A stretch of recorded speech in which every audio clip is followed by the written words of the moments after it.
Hello students, train your brain में आपका स्वागत है। तो आज हम class 10th mathematics chapter number 5 arithmetic progression समांतर श्रेणी का इंट्रोडक्शन पढ़ने वाले हैं, जिसमें कि हम एक्सरसाइज को किस तरीके से सॉल्व करेंगे, सारे क्वेश्चन को समझने वाले हैं। और क्वेश्चन को समझने के लिए हमें सबसे पहले फॉर्मूलाज पढ़ने होंगे। तो इस इंट्रोडक्शन में आज हम सारे फॉर्मूलाज और सारे क्वेश्चंस को किस तरीके से हमें सॉल्व करना है ये देखेंगे। तो चलिए कैसे स्टार्ट करते हैं। इंट्रोडक्शन में हम सबसे पहले पढ़ने वाले हैं कि अर्थमेटिक प्रोग्रेशन होता क्या है। It is a sequence of numbers such that the difference is constant. जो इनका डिफरेंस होता है सीक्वेंस का, वो कैसा होता है, कांस्टेंट होता है, मतलब कि निश्चित होता है। जैसे कि समांतर श्रेणी संख्याओं की ऐसी सूची है जिसमें प्रत्येक पद पहले पद के अतिरिक्त अपने पद से या अपने पद में निश्चित संख्या जोड़ने पर प्राप्त होता है। तो उसी को हम क्या कहते हैं, अर्थमेटिक प्रोग्रेशन, या हम इसे शॉर्ट फॉर्म में एपी भी बोलते हैं। तो सीक्वेंस ऑफ एपी क्या होता है ये देख लेते हैं। तो सीक्वेंस ऑफ एपी क्या होता है, सीक्वेंस ऑफ अर्थमेटिक प्रोग्रेशन। तो सीक्वेंस मतलब सूची। तो हम एक सीरीज़ देख लेते हैं कि एपी की जो सीरीज़ होती है ना, वो कैसी होती है। जैसे कि 1, 2, 3, 4 एंड 5, और लास्ट में हमें कोई 100 लास्ट टर्म दे दिया है। तो ये जो है ना, ये हमारी कैसी एपी है, ये फाइनाइट है। ये कैसी है हमारी एपी, ये फाइनाइट एपी कहलाएगी, क्योंकि हमें ना इसमें क्या कहा गया है, फर्स्ट टर्म भी दे दी है और लास्ट टर्म भी दे दी है, मतलब कि फाइनाइट नंबर्स दे दिए हैं। तो हमारी जो एपी होगी वो भी कैसी होगी, फाइनाइट होगी। देखिए, तो ये हमारी फाइनाइट एपी है। और इनफाइनाइट में कैसे आ जाएगा, जैसे कि हमने मान लिया 100, 70, 40, 10, -20 और -5। तो ये जो है ना, ये वाली जो है एपी, ये कैसी है, इसमें हमें कुछ भी फाइनाइट नहीं दिखाई दे रहा है और ये चलती जा रही है, चलती जा रही है। इसको कोई अंत भी नहीं है, कोई इसका लास्ट टर्म भी नहीं दी गई है। ऐसी हम जैसे मान लिया 4 है, 4 है, 4 है एंड 4, 4, ये 4, 4 करके चलता जा रहा है। तो ये जो टर्म आ जाती है, ये दोनों जो सीरीज़ है हमारी, श्रेणी है, ठीक है, ये जो श्रेणी है वो कैसी है, इनफाइनाइट, इनफाइनाइट एपी है ये वाली, ठीक है। तो इस तरीके से हमें समझना है और बहुत अच्छे से ना हमें क्वेश्चन को करना है। इसी तरीके से समझेंगे, जब एक एक छोटे छोटे पॉइंट्स को लेके चलेंगे ना हम चैप्टर के, तभी हमारा क्वेश्चन ईजिली सॉल्व कर पाएंगे हम। तो देखिए, इस तरीके से ना हमने इसको कर लिया है। अब हम पढ़ेंगे टाइप्स ऑफ एपी। क्या पढ़ेंगे, टाइप्स ऑफ एपी। एपी की टाइप्स पढ़ेंगे कि कितने टाइप्स की होती हैं। जैसे कि हमने पढ़ लिया है फाइनाइट एंड इनफाइनाइट, लेकिन इसको भी हम थोड़ा सा और अच्छे से पढ़ेंगे। तो इस तरीके से, जैसे कि हमने टाइप्स ऑफ एपी ऊपर भी देख लिए है कि किस तरीके से हमें सीरीज़ को देखते ही पहचान लेना है कि कौन सी सीरीज़ फाइनाइट है एंड कौन सी सीरीज़ इनफाइनाइट है। तो फाइनाइट एपी क्या होता है, the AP has limited term called finite AP. जो कि जिसमें लिमिटेड टर्म्स होती हैं उनको हम क्या कहते हैं, फाइनाइट एपी होता है। और इनफाइनाइट एपी क्या होता है, the AP has unlimited terms called infinite AP. तो इसको हम इनफाइनाइट एपी कहते हैं, जैसे कि हमने एग्जांपल्स ऊपर देख लिए हैं। अब हम चलते हैं कि किस तरीके से हमें एपी को सॉल्व करना होता है। तो देखिए, सबसे पहले हम देख लेते हैं जनरल फॉर्म क्या होती है एपी की। तो एपी की जनरल फॉर्म होती है a plus d and a plus 2d, a plus 3d, a plus 4d। इस तरीके की फॉर्म होती है हमारी, जनरल फॉर्म होती है किसकी, एपी की, ठीक है। तो इसको हमें किस तरीके से रिप्रेजेंट करना है, कौन सी फॉर्म क्या है, ये हम देख लेते हैं। एक बार इसको और लिख लेते हैं, a plus d and a plus 2d, comma a plus 3d, comma a plus 4d, and जो लास्ट वाली टर्म होती है उसको हम बोलते हैं ए एन। क्या बोलते हैं, ए एन, लास्ट टर्म, ठीक है। तो ए जो है ये तो हमारी क्या होती है, फर्स्ट टर्म। ये हमें बहुत अच्छे से समझना है, तभी जो है ना हम सभी टर्म्स को अच्छे से समझ पाएंगे और फॉर्मूले को लगा पाएंगे। तो ए हमारी फर्स्ट टर्म है एंड हमारी डी जो है वो क्या है, कॉमन डिफरेंस, कॉमन डिफरेंस है, ठीक है। एंड जो हमारा ए एन है वो हमारी क्या है, लास्ट टर्म, क्या है ये हमारी लास्ट टर्म। एंड एन तो आपको पता ही होगा, number of terms, number of terms, ये हमारा एन है, ठीक है। तो इस तरीके से हमारी जो जनरल फॉर्म है ना एपी की वो इस तरीके से होगी बनी हुई, और उसमें हमें ये फर्स्ट टर्म डिफरेंस बताना है एंड ए एन और एन, ये हमें पता होना चाहिए कि इनको हमें इस तरीके से रिप्रेजेंट करना है। जैसे कि हम मान लेते हैं कि ए की वैल्यू जो है ना हमें 3 दी है एंड डी की वैल्यू हमें 5 दी है, तो इससे हम ए पी को जनरेट करेंगे, ठीक है। तो कैसे करेंगे ये देख लेते हैं। जैसे कि A1 तो हमारा हो गया 3, ठीक है। जैसे कि ये है हमारा A1 और A plus D, A plus D क्या हो जाएगा, 3 प्लस 5, ये हमारा क्या है, इक्वल्स टू A2 हो जाएगा। ये क्या हो जाएगा, A2, ये A1 है, ये A2 हमारा क्या आ जाएगा, इक्वल्स टू 8, ठीक है, इस तरीके से। एंड इसी तरीके से हम A3 को निकालेंगे, तो A3 क्या आएगा हमारा, A प्लस 2D, तो A हमारा क्या है, 3 प्लस 2 इंटू 5, या फिर 3 प्लस 10 इक्वल्स टू 13, तो ये हमारा आ गया A3। इसी तरीके से A4 को निकालेंगे, तो A plus 3D equals to में 3 plus 3 into 5 equals to 3 plus 3 5 जा 15, और 15 प्लस 3 कितने हो जाएंगे, 18, तो ये हमारा A4 निकल गया। तो इसी तरीके से हमने सीरीज़ को तैयार कर लिया है, जो कि हमारी AP की बनकर रेडी हो गई है। AP इक्वल्स टू क्या आ जाएगा, 5 6 13 18 23, तो इसी तरीके से आपकी ये सीरीज़ बन जाएगी जहाँ तक आप चाहें।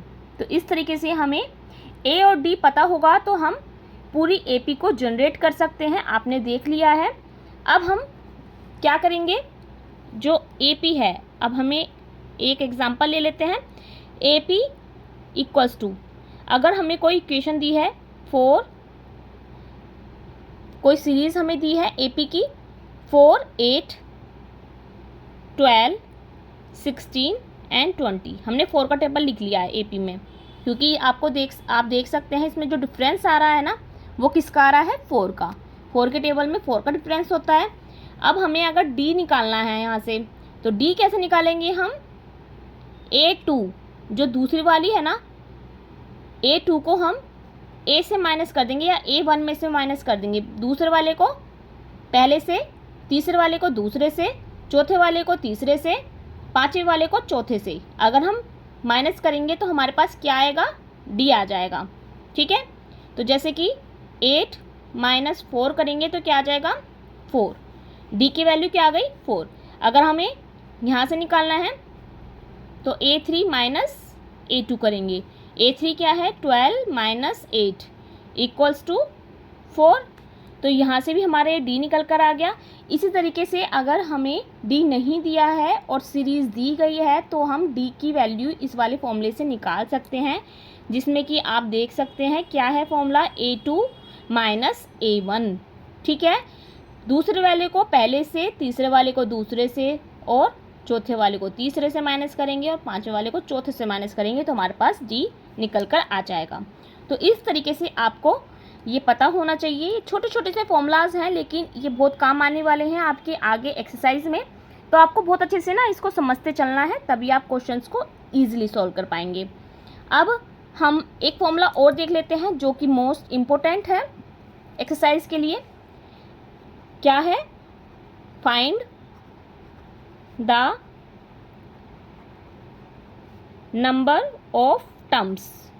अगर हमें find the number of terms find करना है तो हम कैसे करेंगे, या फिर find the last term.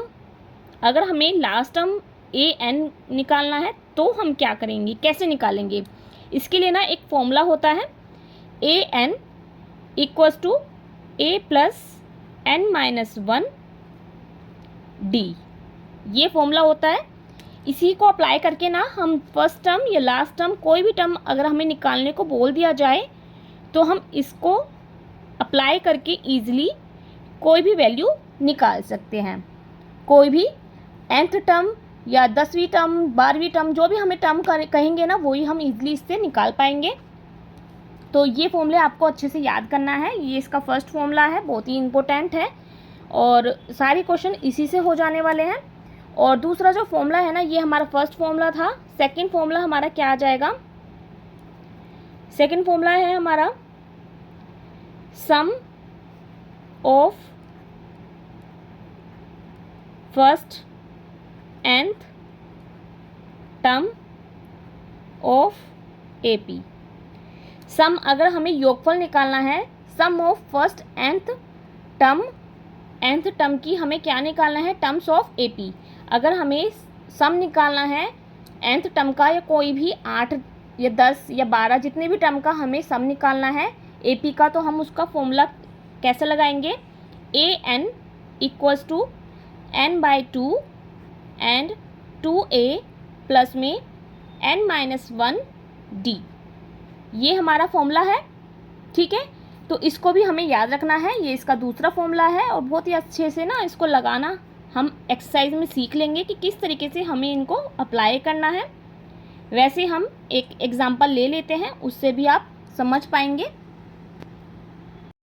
Formulas को समझने के लिए ना हमने ये एक सीरीज़ ले ली है जो कि एपी में है और इसमें हम लगाने वाले हैं फॉर्मूला, जिसमें कि हमें क्या निकालना है, जिसमें कि हमें A12 निकालना है।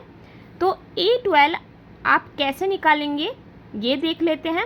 हमने फॉर्मूला पढ़ा है AN इक्वल्स टू में A plus N minus 1 and D।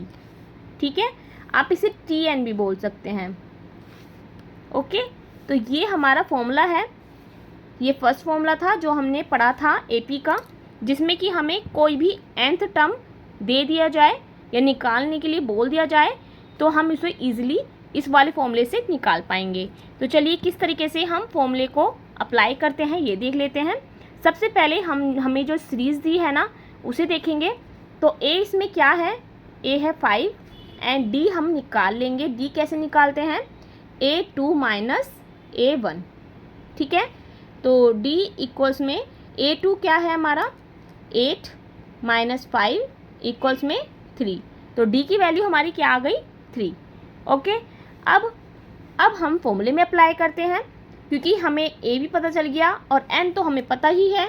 N हमें क्या दिया है 12, जो कि हमें निकालना है A12 की वैल्यू। ठीक है, तो A12 निकालने के लिए हम फॉर्मूले में रख देते हैं सारी वैल्यूज़। A हमारा क्या है 5 प्लस N हमारा क्या है 12 माइनस 1 और यहाँ जो ये है ना D, ये है मल्टीप्लाई में, तो D हमारा क्या निकाला था हमने 3। ठीक है, एंड इसको सॉल्व करते हैं हम। 5 प्लस 11 इंटू 3 एंड A12 हमारा आ जाएगा 5 प्लस 33, 11 3 जा 33 एंड 33 प्लस 5 क्या हो जाएगा 38। ठीक है, तो A12 हमारा क्या हो जाएगा, ये हमारा आंसर हो जाएगा। तो A12 हमने निकाल लिया है। अगर हमें कोई भी वैल्यू निकालनी है, A की कोई सा भी पद निकालना है, तो इस तरीके का हमें फॉर्मूले को अप्लाई करना है। अब हम SN वाला फॉर्मूला किस तरीके से अप्लाई करेंगे ये भी देख लेते हैं। अगर हमें इसी AP को बोल दिया जाए कि sum of first 12 terms of AP, अगर हमें 12 पदों का सम निकालने के लिए बोल दिया जाए तो हम कौन सा फॉर्मूला अप्लाई करेंगे हम अप्लाई करेंगे sum of first n terms of AP, ये वाला फॉर्मूला हम अप्लाई करेंगे, जिसमें कि हमें पता है एस एन इक्वल्स में n by 2 bracket 2a plus n minus 1 d, ये हमारा sum of first nth term of AP का फॉर्मूला होता है, जिसमें कि हमें S12 निकालना है, 12 पदों का सम निकालना है। जैसे कि हमें सीरीज़ दी गई है AP में, ये वाली हमारी सीरीज़ है, तो इसका हमें सम निकालना है। तो सम निकालने के लिए हमने पहले ही A और N हमें पता ही है, D हमने निकाला हुआ है, तो अब हम सम निकाल लेते हैं। तो 12 बाई 2, 2 इंटू A की वैल्यू है हमारी 5 प्लस N है हमारा 12 माइनस 1 एंड D हमने निकाला था 3। ठीक है, अब हम इसको सॉल्व करते हैं। 2 6 ज़ा 12, तो 6 आ जाएगा एंड 2 5 ज़ा 10 प्लस में 11 आ जाएगा यहाँ पर भी, और इंटू में 3 आ जाएगा। ठीक है, एंड 6 यहाँ आ जाएगा हमारा 10 प्लस 33, और ये आ जाएगा हमारा आंसर 6 इंटू, यहाँ पर इंटू है, और 10 और ये हो जाएगा 33 हो जाएगा 43, इक्वल्स में इनकी मल्टीप्लाई करेंगे तो क्या आ जाएगा 268, 258, यही हमारा क्या हो जाएगा आंसर। इस तरीके से हम sum of first nth term of AP इस तरीके से हम लगाएंगे। और अगर हमें कोई वैल्यू निकालने के लिए कह दी जाए, A का कोई पद निकालने के लिए कह दिया जाए, तो हम लगाएंगे ये AN इक्वल्स टू में A plus N minus 1 D का फॉर्मूला। ठीक है, तो इस तरीके से हमें फॉर्मूले को अप्लाई करना है। अब हम एक लास्ट फॉर्मूला और देख लेते हैं, जो कि बहुत ही रेयर केस में यूज़ होता है, पर कल होता है, एक बार देख लेते हैं। अगर हमें SN निकालना है और हमें ये फॉर्मूला लगाना है n by 2 A plus L, जिसमें कि A हमारा क्या है AN और L हमारा है लास्ट टर्म। अगर हमें फर्स्ट टर्म दे दिया जाए और लास्ट टर्म दे दिया जाए और SN निकालने को बोल दिया जाए, तो हम इजीली इस वाले फॉर्मूले से SN निकाल सकते हैं। ठीक है, तो इसको भी हम ब्रैकेट में रख लेते हैं। ये भी एक मोस्ट इम्पोर्टेंट फॉर्मूला है, थर्ड फॉर्मूला ये हमारा है, फर्स्ट फॉर्मूला ये सेकंड एंड ये थर्ड। तो तीनों फॉर्मूले से ही हमें पूरी AP को सॉल्व करना है। बस इस बात का आपको ध्यान रखना है कि फॉर्मूले बहुत अच्छे से हमें याद रखना है। तो अब हम देख लेते हैं, जैसे कि हमने ये सीरीज़ ऊपर दी गई है ये वाली, तो इसमें हमें कैसे निकालेंगे। अगर हमें सीरीज़ दे दी जाए AP में 5, 8, 11, 14 एंड 17, 20 और लास्ट टर्म दे दी हमें 38, तो हम इसका SN कैसे निकालेंगे, मतलब S सम ऑफ नंबर कैसे निकालेंगे। तो देखते हैं, जैसे कि S दे दिया, N हमारे पास क्या है 12 है। ठीक है, तो 12 यहाँ पे मान लिया हमने, 12 बाय 2 A हमारा है 5 एंड लास्ट टर्म है हमारी 38। ठीक है, तो इस तरीके से हम करेंगे तो 2 6 ज़ा 12 हो जाएगा, 6 एंड ये कितने हो जाएंगे 43, और S12 आ जाएगा हमारा, क्या आ जाएगा जो हमारा ऊपर आया था 258। इस तरीके से भी आप S12 या कोई भी पद निकाल सकते हैं। अगर आपको first term and last term दी गई है, तो इस फॉर्मूले से आप SN या S का कोई भी मान निकाल सकते हैं। तो इस तरीके से हमारा जो इंट्रोडक्शन हुआ ना, वो कंप्लीट हो गया है, जिसमें कि हमने, तो इस तरीके से आपको तीनों फॉर्मूलों को याद रखना है और अप्लाई करना आना चाहिए। इसी तरीके से आप जब एक एक छोटे छोटे पॉइंट को लेकर चलेंगे ना, तो आप फॉर्मूले को भी ईजिली लगा पाएंगे। तो देखिए, बहुत अच्छे से हमने ये समांतर श्रेणी का इंट्रोडक्शन पढ़ लिया है, और इसी तरीके से आपको समझना है एक एक पॉइंट को कि AP क्या है, सीक्वेंस क्या है, फाइनाइट AP क्या होता है, इनफाइनाइट AP क्या होता है, और बहुत अच्छे से हमें सारे जनरल पॉइंट भी पता होना चाहिए। और इस तरीके से हमें क्वेश्चन को सॉल्व करना है। तो आगे हम एक्सरसाइज पर जाते हैं। इतने आप इंट्रोडक्शन पढ़िए और समझिए, उसके बाद हम एक्सरसाइज करके चैप्टर को कंप्लीट करेंगे। तो 1 बाय 1 हम सारे क्वेश्चन करते जा रहे हैं। अगर आपको मेरी वीडियो थोड़ी सी भी पसंद आ रही है बच्चों, तो लाइक करिएगा, शेयर करिएगा ज़्यादा से ज़्यादा, और कमेंट करके भी बताइएगा कि आपको मेरे पढ़ाने का तरीका कैसा लग रहा है। अगर अच्छा लगता है तो ज़्यादा से ज़्यादा शेयर करिएगा, सपोर्ट करिएगा। फिर मिलते हैं नई एक्सरसाइज के साथ। जब तक के लिए बाय बाय।